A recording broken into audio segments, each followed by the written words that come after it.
Last class में हमने integration by parts का इंट्रोडक्शन किया हुआ था, जिसमें हमने एक फॉर्मूला पढ़ा कि अगर दो फलन आपस में गुणनफल में हैं तो उनका इंटीग्रेशन हम कैसे कर सकते हैं। क्या आपको वो फॉर्मूला याद है? उसमें मैं आपको फिर से एक बार याद दिला देता हूं कि integration of f of x into g x into d x, अगर ऐसा है तो क्या करना है, पहला फलन दूसरे का इंटीग्रल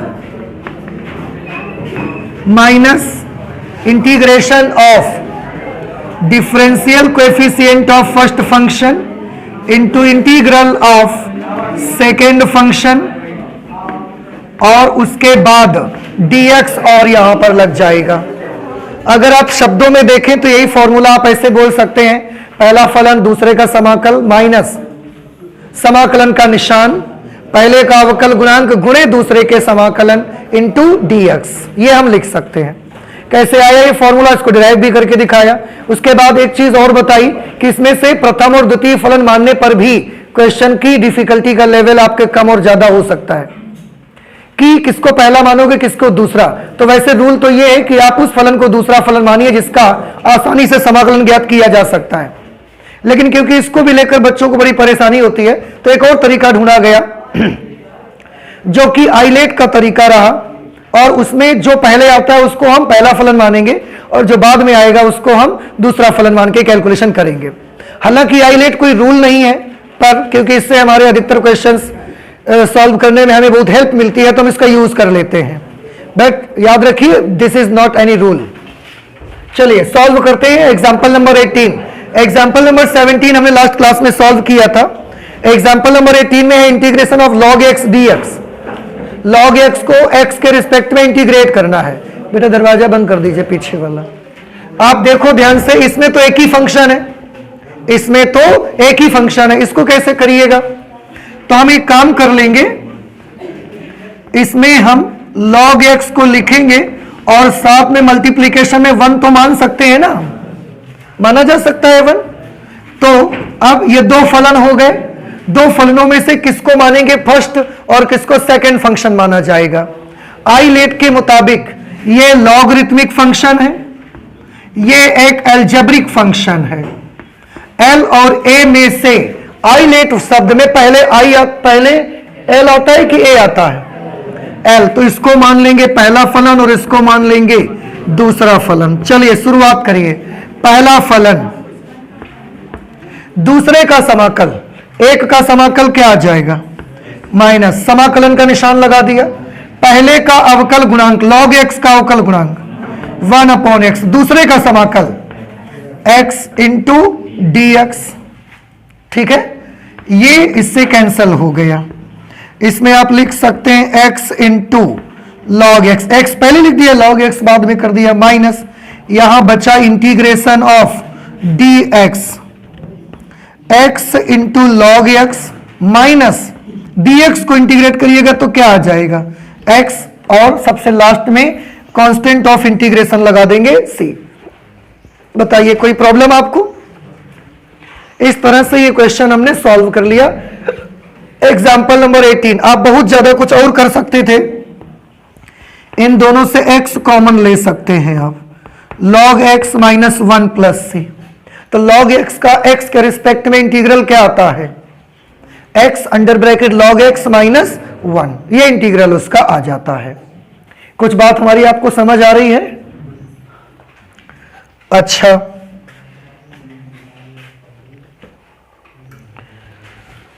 एग्जाम्पल नंबर 19 पे आ जाते हैं।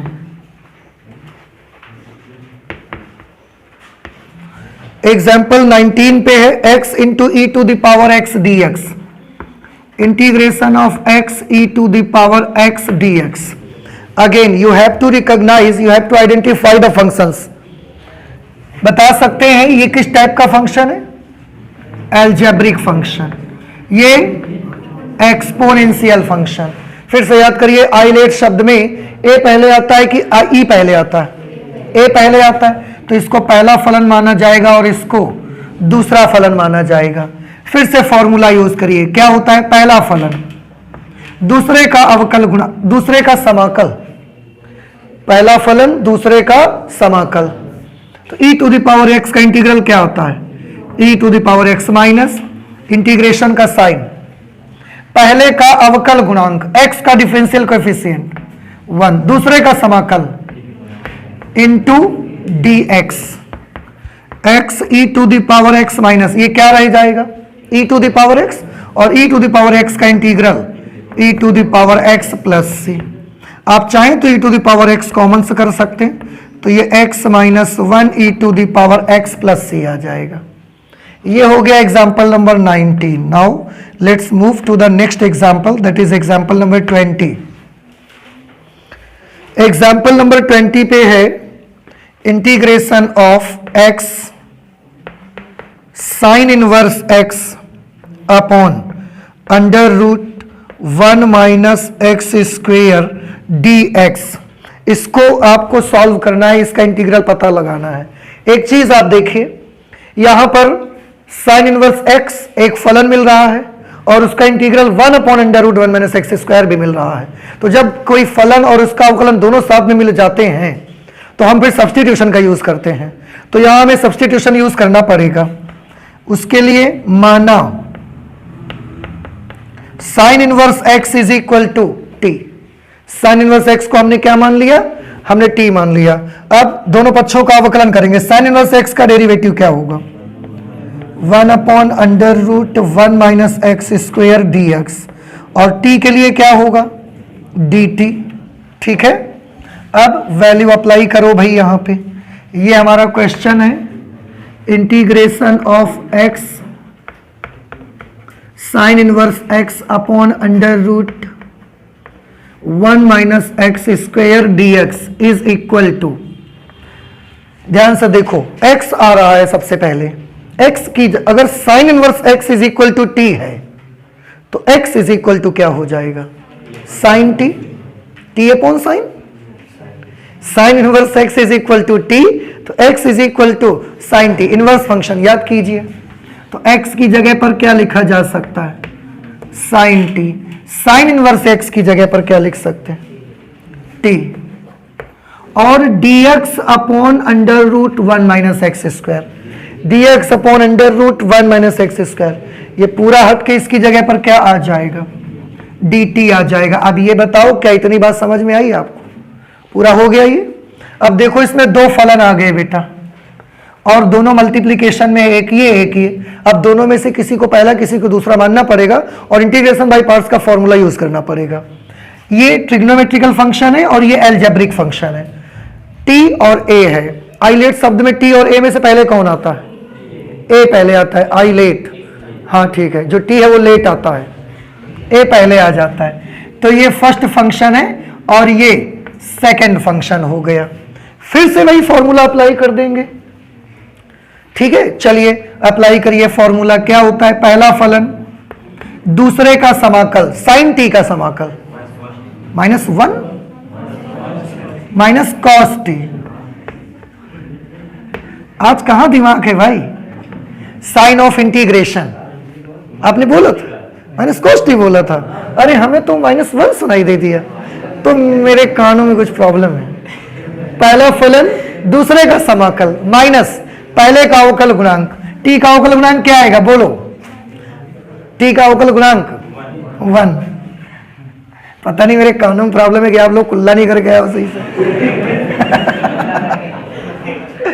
देखो आप लोग सुबह सुबह ना सही से कुल्ला करा करो, गला वाला एकदम साफ करके बोला करो, है ना। आवाज ऐसी आती है टीचर सुन ही नहीं पा रहे आपकी आवाज को यार। चलिए चलिए, ये एक जोक था, पर आप बड़े अच्छे हैं यार, आप बहुत अच्छा बोलते हैं। पहला फलन दूसरे का समाकल माइनस पहले का अवकल गुणांक। t का अवकल गुणांक क्या होगा? 1, और साइन t का इंटीग्रल माइनस कॉस t साथ में dt। ये t का अवकल गुणांक 1 हमने लिखा नहीं है, ठीक है। ये माइनस इस माइनस को क्या कर देगा? तो ये आ जाएगा minus t into cos t। ये बहुआ क्या हो गया? प्लस। अब अंदर क्या बचा? Integral of cos t dt। Cos t का t के रिस्पेक्ट में इंटीग्रल क्या आएगा? Sine t। तो इसकी जगह पर मैंने क्या लिख दिया? Sine t plus c. लेकिन हमारा आंसर नहीं आया क्योंकि हमारा क्वेश्चन तो x के टर्म्स में था और हमने आंसर t के टर्म्स में दिया हुआ है, तो t को फिर से एक बार x में कन्वर्ट करना पड़ेगा हमको। कैसे करेंगे देखो ध्यान से, एक काम कर दें, फॉर्मूला तो आपको याद ही है, तो हम इसको ना यहां से हटा देते हैं।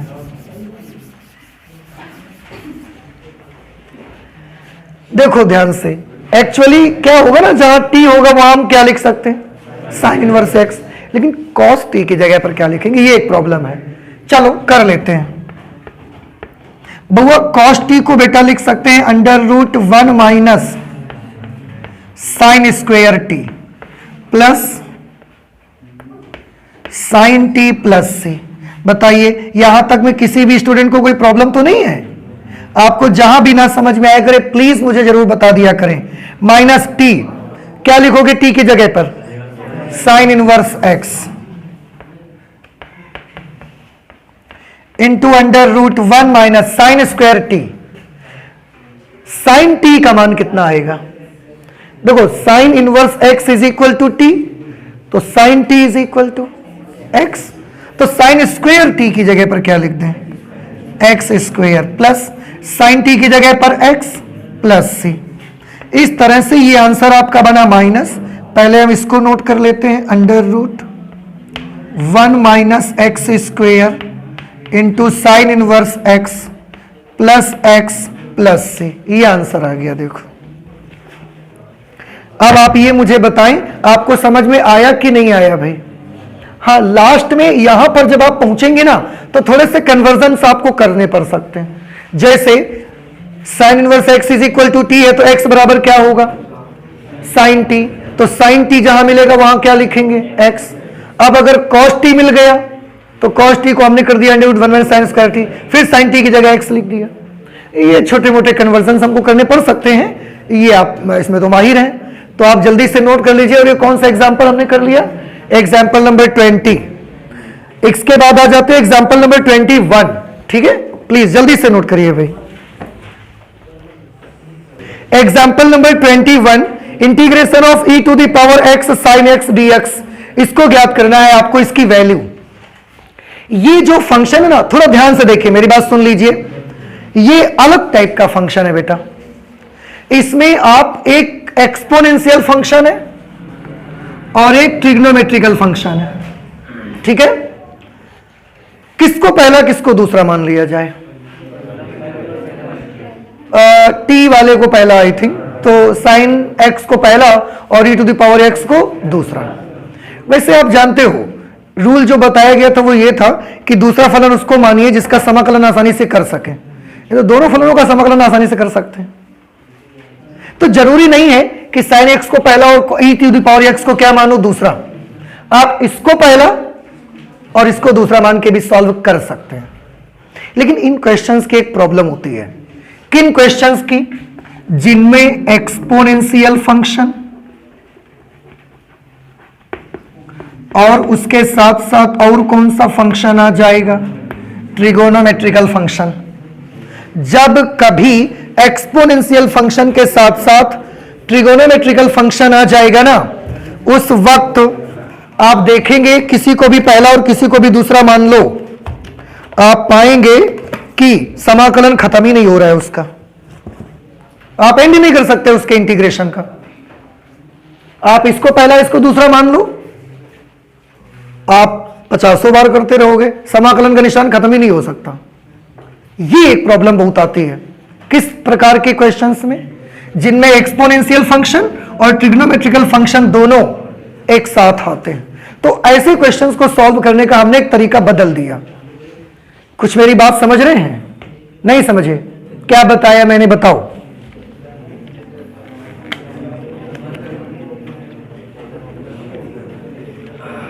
बस मक्खी की तरह भिनभिना रहे हो खाली। सुनिए, जिन समाकलन के जिन क्वेश्चंस में, इंटीग्रेशन बाय पार्ट्स के जिन क्वेश्चंस में दो फलन होंगे, उनमें से एक फलन एक्सपोनेंशियल फंक्शन होगा, एक फंक्शन ट्रिग्नोमेट्रिक फंक्शन होगा, उसमें से किसी को भी कितना भी सोच समझ के आप पहला दूसरा मान लो, आप इसका कर ही नहीं सकते इंटीग्रेशन। आपका पूरा बोर्ड भर जाएगा, 10 बोर्ड भर जाएंगे, पर इंटीग्रेशन का निशान हट ही नहीं पाता है वहां से। इंटीग्रेशन आते ही रहता है, आते ही रहता है, आते ही रहता है। एक बार करोगे इंटीग्रेशन आया, फिर दोबारा करो फिर एक आ जाएगा, तो कंप्लीटली वो हटता नहीं है। तो ऐसे क्वेश्चंस को करने का हमने एक तरीका बदला। क्या बदला? हमने बोला ऐसा कोई क्वेश्चन आया करेगा तो हम उसको क्या मान लेंगे? हम उसको कुछ मान लेंगे, आई मान लिया, कुछ भी मान लिया। आई इसलिए क्योंकि इंटीग्रेशन कर रहे हैं हम। तो ऐसे क्वेश्चंस को जब भी करना, फॉर्मेट याद रहेगा, अब आपको दिमाग में रहेगा ना? ओके, तो ऐसे क्वेश्चन को बुआ क्या करिएगा आप लोग? आई मान लीजिएगा, integration of e to the power x into sine x d x, ये हमने मान लिया। अब आप देखो, आपको बेटा इसकी वैल्यू चाहिए थी कि नहीं चाहिए थी? इसकी वैल्यू चाहिए, और इसी को हमने क्या मान लिया है?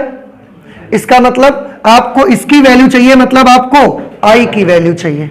तो अगर आई की वैल्यू कहीं से निकाल लेते हैं हम, तो हम मान जाएंगे कि आपने क्वेश्चन का आंसर निकाल लिया। ठीक है, तो चलिए अब स्टार्ट करिए। I is equal to, eyelet के मुताबिक ये पहला फलन होना चाहिए और ये दूसरा फलन। वैसे आप किसी को भी पहला दूसरा मानोगे, इसमें कोई फर्क पड़ने वाला नहीं है। तो पहला फलन फॉर्मूला क्या होता है? पहला फलन दूसरे का समाकल e to the power x minus sign of integration, पहले का अवकल गुणांक साइन x का अवकल गुणांक क्या होगा? cos x गुणे दूसरे का समाकल e to the power x का समाकल क्या आएगा? Into dx। यहां तक हुआ।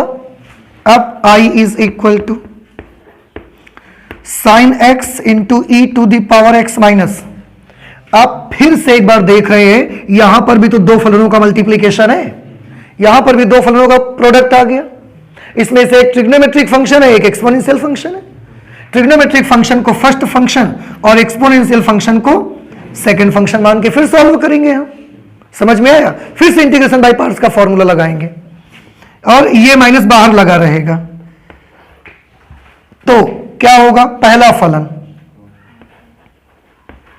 दूसरे का समाकल first function integral of second function, e to the power x का इंटीग्रल क्या आएगा? e to the power x minus sign of integration differential coefficient of first function, first function का differential coefficient minus sine x into integral of second function, integral of second function e to the power x into dx, bracket close कर दिया जाएगा। आप देख रहे हैं, मैंने बोला था ना कभी इंटीग्रेशन हटती ही नहीं है। आप देखो, इसमें फॉर्मूला लगाया, एक इंटीग्रेशन ये मिला, इसमें लगाया तो फिर एक इंटीग्रेशन है, हटा नहीं पा रहे हैं आप अभी, और ये कभी नहीं हटेगा अगर आप ऐसे करते जाएंगे तो। इसलिए हमें ये टेक्निक यूज करनी पड़ती है ऐसे क्वेश्चंस में। और ये इसका फॉर्मेट होता है एक्सपोनेंशियल के साथ जब भी कभी ट्रिग्नोमेट्रिकल फंक्शन आ जाता है, साइन कॉस वगैरह। तो i is equal to, this is e to the power x into sine x, e to the power x into sine x, minus लगा है तो minus e to the power x into cos x. बउआ इतना समझ में आ रहा है ना सबको? ये माइनस और ये तीन तीन माइनस मिलके क्या बनाएंगे? माइनस की प्लस माइनस बनाएंगे, और ये क्या आ जाएगा? Integration of sine x e to the power x d x. समझ में आई बात आपको? अरे ये माइनस से ये माइनस हो गया, और ये तीन माइनस होने से ये माइनस हो गया। Integration of sine x e to the power x d x. आप थोड़ा ध्यान से देखें इसको, integration of e to the power x sine x d x, integration of e to the power x sine x d x. तो इसको हमने माना क्या था? आई, तो हम इसको हटा के आई लिख सकते हैं। तो आई इज इक्वल टू, इन दोनों से तब तक आप चाहें तो ई की घात एक्स कॉमन कर सकते हैं। अंदर क्या मिलेगा आपको? Sign x minus cos x, और माइनस हमने इसको क्या कर लिया? आई, क्योंकि सारे इंटीग्रेशन हट चुके हैं। आप लगाओ यहां, ना लगाओ और बाद में लगा देना, कांस्टेंट आपको लगाना है। आप ऐसा करिए, इस जगह पे आई लिख दिया, ये आई इधर आके इससे प्लस हो जाएगा, तो कितना आई बन जाएगा? 2i बना लेगा ये। 2i is equal to e to the power x into sine x minus cos x, बताओ ठीक है ना। तो I इज इक्वल टू क्या आ जाएगा, e to the power x साइन x minus cos x upon 2, और लास्ट में क्या लगा दिया हमने, c। बस आपने यही तो बोला था ना, i का मान निकाल लोगे तो हम जान जाएंगे कि आपने आंसर निकाल लिया। तो हमने i की वैल्यू निकाल के दे दी, देखो आपको। अब आप बताओ, आपको याद रहेगा ये वाला क्वेश्चन? तो ऐसा कभी भी कोई क्वेश्चन आता है, शुरुआत से ही आप उसके लिए तैयार रहिए, आई मान करके ही उसको सॉल्व करना है। क्योंकि अगर आप ऐसा नहीं करते हैं तो आप उसमें से साइन ऑफ इंटीग्रेशन को आप एलिमिनेट कर ही नहीं सकते, आते ही जाएगा एक स्टेप से अगले में, अगले से अगले में, फिर ये लगातार आता जाएगा, आप उसको खत्म नहीं कर पाएंगे। इस तरीके से आप उसको एलिमिनेट कर भी सकते हैं, ठीक है। तो आप ये कौन सा क्वेश्चन करा हमने, नंबर नहीं डाला भाई, हाँ एग्जाम्पल नंबर ये कौन सा है, 21 है एग्जाम्पल भाई। चलिए नोट कर लीजिए इसको। इसके बाद आते हैं एग्जाम्पल नंबर 22 को सॉल्व करने के लिए, ठीक है।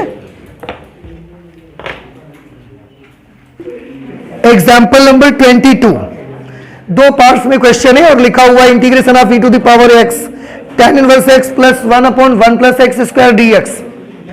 इसके लिए एक छोटी सी चीज आपको याद है, लास्ट क्लास में एक फॉर्मेट आपको बताया गया था क्वेश्चन का, शायद आपको याद होगा, e to the power x fx plus f dash x और यहां dx।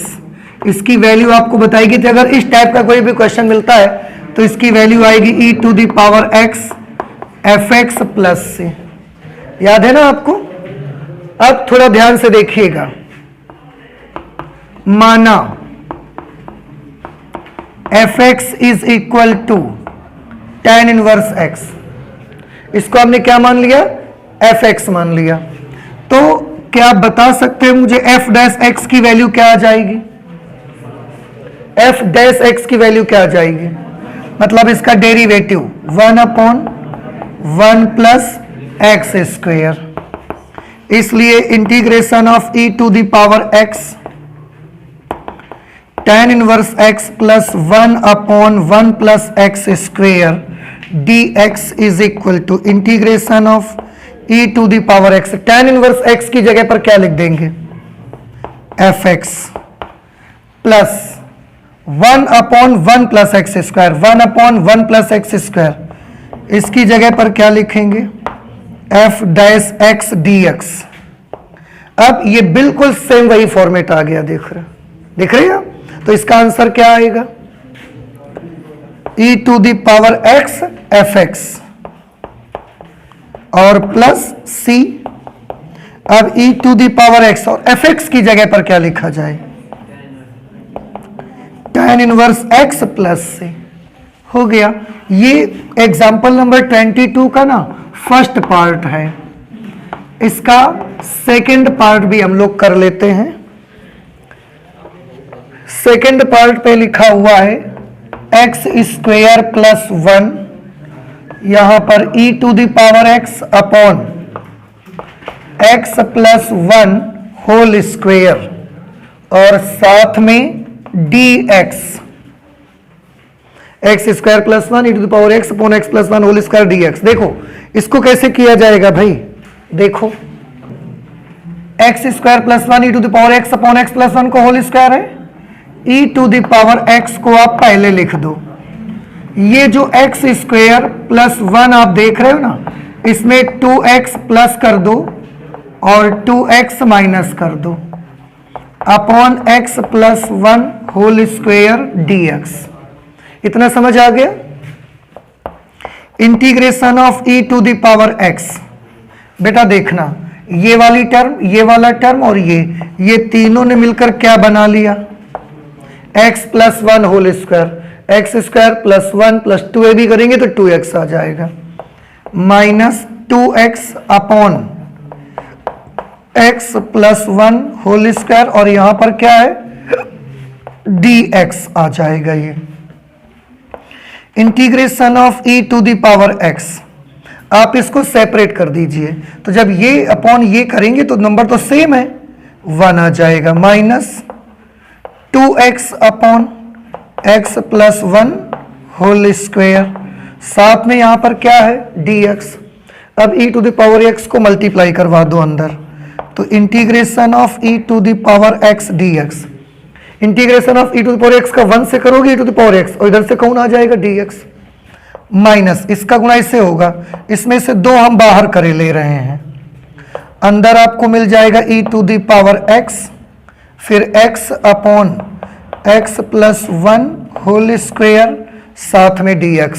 थोड़ा ध्यान से देखिए भाई, ये आ गया, माइनस लगाया, ये 2 लिखा, गुणा हो रहा है ना इसका, e की घात x x upon x plus 1 का होल स्क्वायर dx।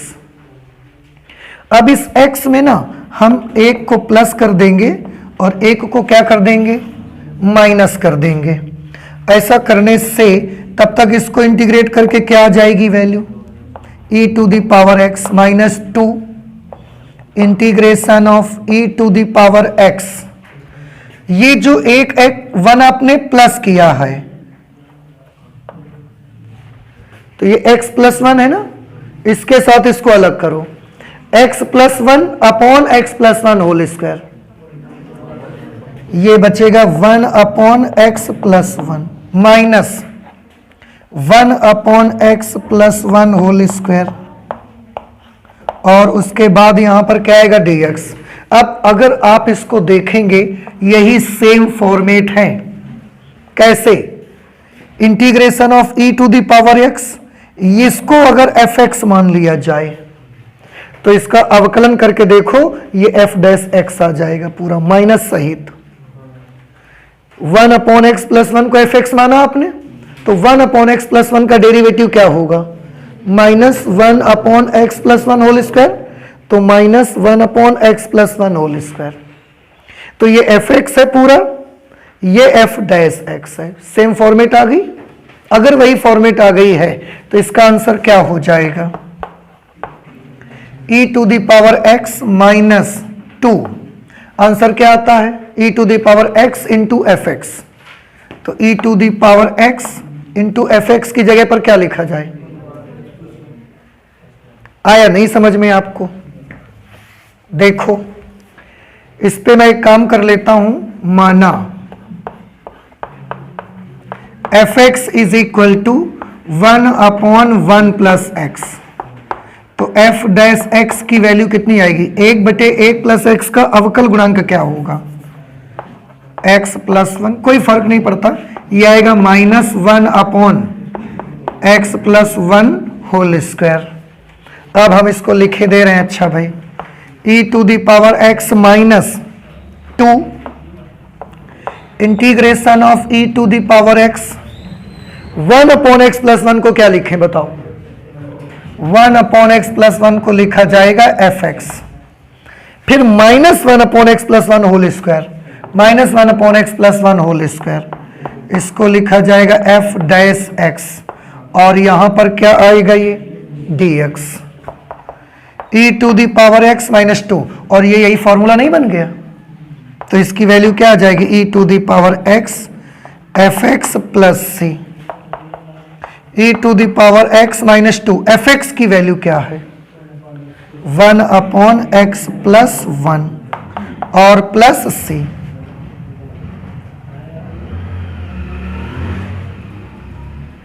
कुछ गलती कर रहे हैं हम, e की घात x नहीं लिख रहे हैं भाई, e to the power x minus 2 e to the power x, f x की जगह 1 अपॉन x प्लस 1। आप चाहें तो इन दोनों से e to the power x common कर सकते हैं, तो ये बन जाएगा 1 minus 2 upon x plus 1 plus C, 1 minus 2 upon x plus 1,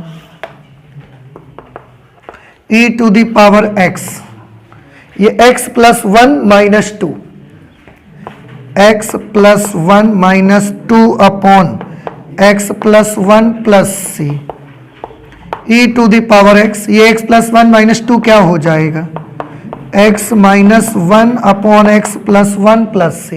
ये आपका आंसर आ जाएगा 22 का second part, e to the power x, x minus 1 upon x plus 1। अब हमको ये बताइए कि आपको ये समझ में आ पाया कि नहीं आ पाया भाई, आया नहीं आया, ठीक है। तो आप इसे नोट कर लीजिए। एग्जाम्पल तो हमने लगा लिए हैं, अब इसके हम एक्सरसाइज सॉल्व करते हैं, तो अगले दिन से करेंगे। ठीक है, फिर आज मैथमेटिक्स में इतना ही रख लेते हैं हम लोग। एक्सरसाइज 7.6 मैं चाहूंगा कि आप कैलकुलेट करने की कोशिश करिए भाई, ठीक है, क्योंकि एग्जाम्पल बता दिए मैंने, इंट्रोडक्शन पूरा कर दिया है। आप अगर कोशिश करेंगे तो जरूर क्वेश्चंस कर पाएंगे, तो करिए। जब नहीं आएंगे तो हम आपको बताते हैं अगली क्लास पे। ओके, तो आज इतना ही रखते हैं मैथ्स में, चलते हैं, मिलते हैं अगली क्लास पे। Thank you.